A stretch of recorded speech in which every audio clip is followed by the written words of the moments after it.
Love, live, life. Life can be glorious and hideous.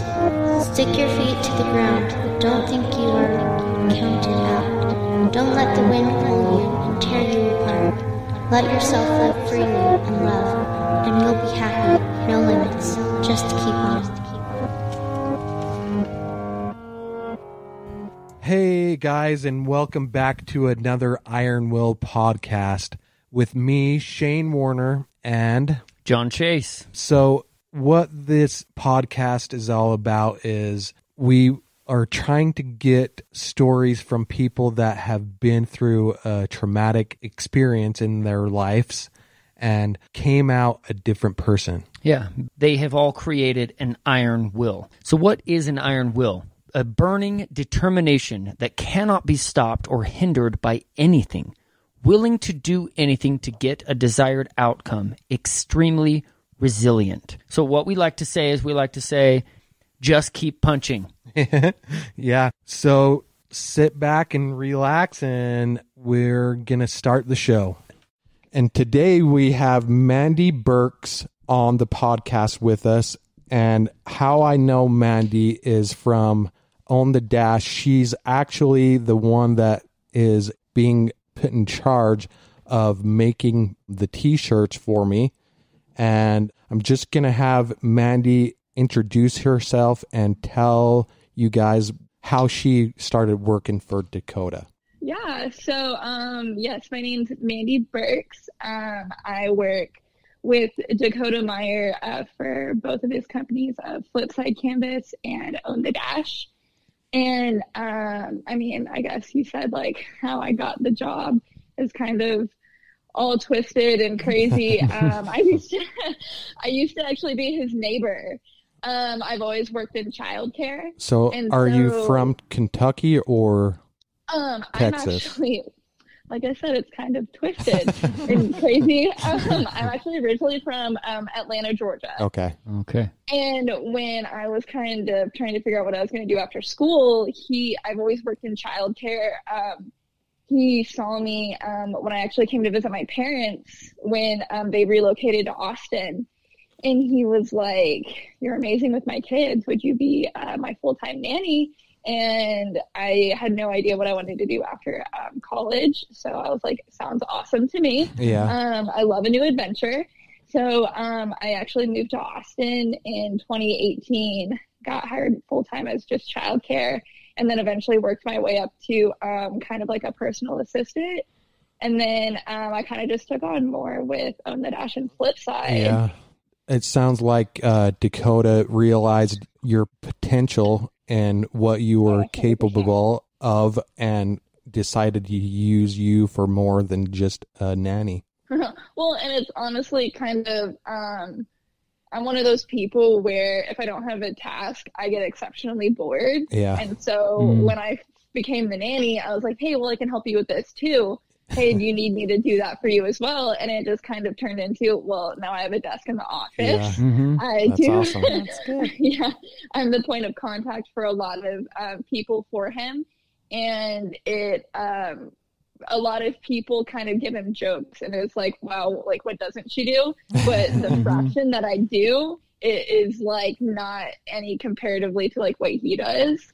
So it's kind of one of those things where like I get to, kind of do the fun stuff where I get to do the virtual 5K t-shirt designs That's cool. Figure out the new stuff that we're going to do with On the Dash, or I do custom work for Flipside. So I get to do a lot of like different stuff with people that I can honestly say if it wasn't for Dakota, I would never have thought I would want to do it. Oh, yeah. Yeah. So 100%. Do you like travel around with Dakota or? So to be honest, probably the first year that I worked for him, we traveled a lot. Like I will go to speeches with him with the girls. I've gone on a couple of other like personal trips with him with the girls. But due to honestly like COVID and everything, we've not. Dakota's traveled for specific things for himself, but not with the girls. that it's honestly been really nice. You could ask him. There was a good probably 6-month period I was traveling a lot with him. Oh yeah. And he would be like, dude, give her like a weekend to just sleep. Like it was just nonstop. Sure. Yeah. So I do travel with them when it's necessary. And then I do basically like anything, since Dakota's now a full-time firefighter, I'm like an on-call person. That's awesome. When he needs to go on a run, I'm over there with the girls. Yeah. So we have a great like balance with how we have to do it.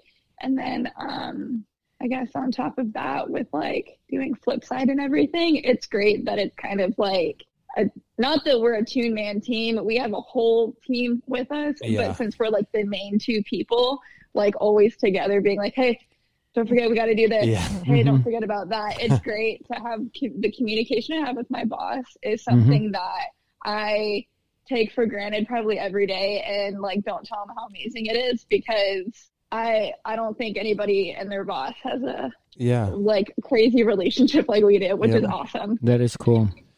So I forgot to mention who I have with us today. I have John Chase, my co-host. Of course, I'm here. And my mom is actually here with us today too, because she's the main woman of all the main women. Yeah, she's like my Mandy Burke. Maybe that's it. Get a peek behind the curtain. Well, it's good to talk to you, Mandy. Yes, ma'am. Oh, it's great. And it's, I'm really excited I'm such a big runner, and like being able to be a part of any type of planning with this amazing 5K that you guys are putting on is really awesome. And I'm really grateful to be able to be a part of it with y'all. Yeah, we sure appreciate you and everything you've done for us. Definitely. With talking to Mandy a few times on the phone, she was a great and continues to be resource because we don't know anything about virtual running or whatever. So she gave us some really good ideas, some good pointers. Because she's actually done a bunch of virtual races herself. Oh yeah. I told y'all when we first connected on the phone this year, I was going to do, starting in January, I planned out to do a race every month, whether it was a 5K, 10K, half marathon, or marathon. I was going to do a race every month. And then with COVID hitting, all of them turned into virtual races.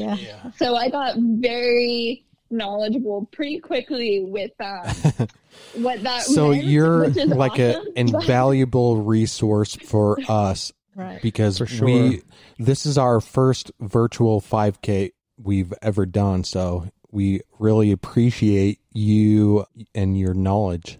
Can I just mention one of Mandy's ideas that I don't know if this is something we're going to do, if Shane's going to do, but one of her ideas was have this charity event annually and choose different charities as you go along. And I think that was a great idea. Yeah. And then she's thinking or mentioning to us, if you went and did maybe 4 or 5 of them, and then later on after that, ask people, choose which of these you would want to donate to or whatever. Give people an option to choose their favorite charity, and I think that was a great idea. That's a great idea. So that may be something.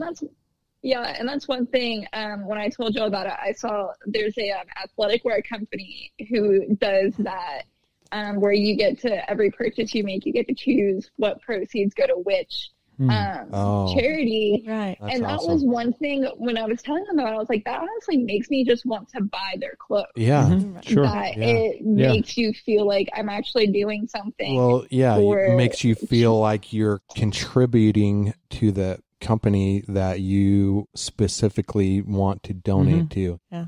So that's a great idea. That is great. So I like that.